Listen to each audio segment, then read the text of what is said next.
Breaking news. మాజీ మంత్రి బొత్స సత్యనారాయణ తీవ్ర అస్వస్థతకు గురయ్యారు. చేపురుపల్లిలో నిర్వహించిన వెన్నుపోటు దినం కార్యక్రమంలో పాల్గొన్న ఆయన వెహికల్ పైనే సొమ్మసిల్లి పడిపోయారు. వెంటనే బొత్స సత్యనారాయణను ఆసుపత్రికి తరలించారు.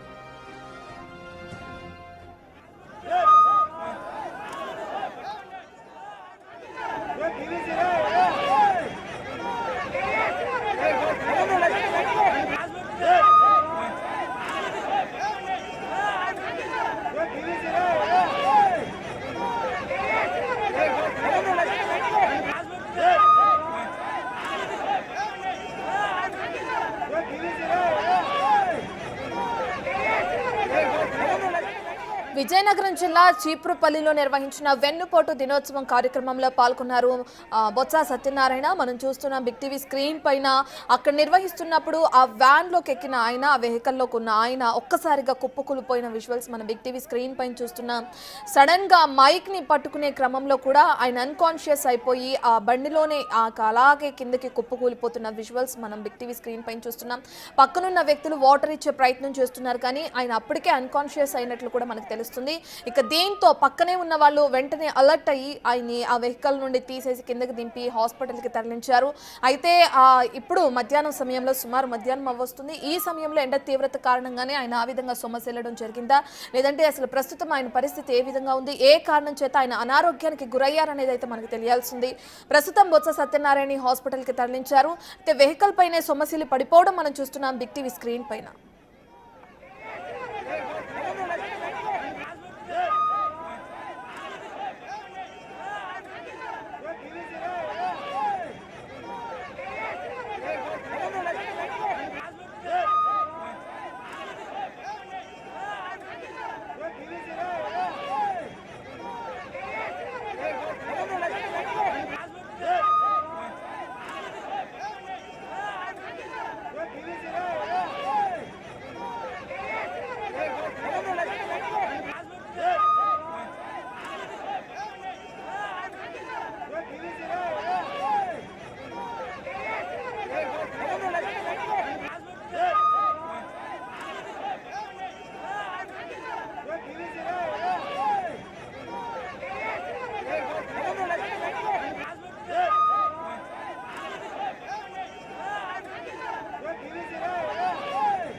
రైట్, ఇక బొత్స ఆరోగ్య పరిస్థితి ఏ విధంగా ఉంది, అసలు ఆయన ఎందుకు అలా సొమ్మసిల్లి పడిపోయారనే డీటెయిల్స్ అందించడానికి మా ఎగ్జిక్యూటివ్ ఎడిటర్ అశోక్ లైవ్ లో జాయిన్ అవుతున్నారు.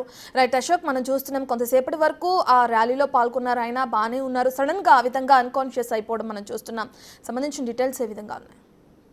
అయితే రావాల్సి ఉంటుంది. ప్రస్తుతం బొత్స సత్యనారాయణని హాస్పిటల్కి అయితే తరలించారు, ట్రీట్మెంట్ అయితే ప్రారంభించారు.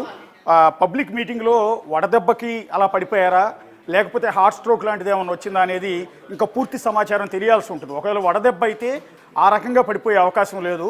బొత్స సత్యనారాయణ విజువల్లో మనం స్పష్టంగా చూసినా కూడా చాలా క్లియర్గా కనపడుతుంది. ఆయన మొత్తం బాడీ అంతా కూడా బిగుసుకుపోయి హార్ట్ స్ట్రోక్ వచ్చినప్పుడు కనుక ఎలా అయితే కళ్ళు తేలేసి కింద కుప్పకూలిపోతారో అదే రకంగా బొత్స సత్యనారాయణ కూడా విజువల్లో చాలా స్పష్టంగా కుప్పకూలిపోతున్న దృశ్యాలు, అది కూడా మొత్తం పూర్తిగా శరీరం మొత్తం కూడా బిగుసుకుపోయినట్టుగా అయిపోయింది. కళ్ళు రెండు కూడా తేలేస్తూ ఆయన అలా కళ్ళు ఓపెన్లో ఉండగానే కిందకి కుప్పకూలిపోతున్న దృశ్యం మనం చూడొచ్చు. బేసిక్గా హార్ట్ స్ట్రోక్ వచ్చినప్పుడు మాత్రమే మనిషి శరీరంలో ఎలాంటి మార్పులు అనేవి వస్తుంటాయి. వడదెబ్బకైతే సహజంగా ఇలా పడిపోయే అవకాశం లేదు, కళ్ళు తేలేసి కుప్పకూలిపోయే పరిస్థితులు ఉండకపోవచ్చు. బొత్స సత్యనారాయణ విజయనగరం రాజకీయాలని శాసించిన నేత. సో ప్రస్తుతం వైఎస్ఆర్ కాంగ్రెస్ పార్టీ తరఫున ఎమ్మెల్యేగా ఉన్నారు. రీసెంట్గా చీపురుపల్లి నుంచి ఎమ్మెల్యేగా పోటీ చేసి ఓడిపోయారు. మొన్న ఎమ్మెల్సీగా ఆయన మళ్ళీ విజయం సాధించారు. సో విజయనగరంలో అత్యంత కీలకమైన నేత. గతంలో కాంగ్రెస్ పార్టీలో మంత్రిగా పనిచేశారు. వైఎస్ రాజశేఖర రెడ్డి క్యాబినెట్లోను, కిరణ్ కుమార్ రెడ్డి క్యాబినెట్లో అండ్ రోసయ్య క్యాబినెట్లో ఆయన మంత్రిగా పనిచేశారు. సో చాలా సీనియర్ నేత. రీసెంట్గా ఆయన కొంత బరువు తగ్గడానికి డైట్ కూడా తీసుకుంటున్నట్టుగా తెలుస్తోంది. గతంలో చాలా హెవీ ఉండేవారు. గతంలో కూడా ఆయనకి పెరాలసిస్ వచ్చింది. అందుకని ఆయన మాట్లాడుతున్నప్పుడు పెదాలు ఒక పక్కకు వెళ్ళిపోతూ ఉంటాయి. ఆ మధ్యకాలంలో అయితే చాలా సివియర్గా సఫర్ అయ్యారు. ఒక 2-3 ఏళ్ల క్రితం మాట కూడా వచ్చేది కాదు. ఈ మధ్య కాస్త పెరాలసిస్ నుంచి రికవర్ అయ్యారు. ఆ తర్వాత గుండె సంబంధిత సమస్యలతో కూడా ఆయన బాధపడుతూ ఉన్నారు. ఇదే సందర్భంలో వాళ్ళ వైఎస్ఆర్ కాంగ్రెస్ పార్టీ వెన్నుపోటు దినోత్సవం, అంటే కూటమి ప్రభుత్వం ఏర్పడి సంవత్సరం అయింది కరెక్ట్గా నేటికి. అందువల్ల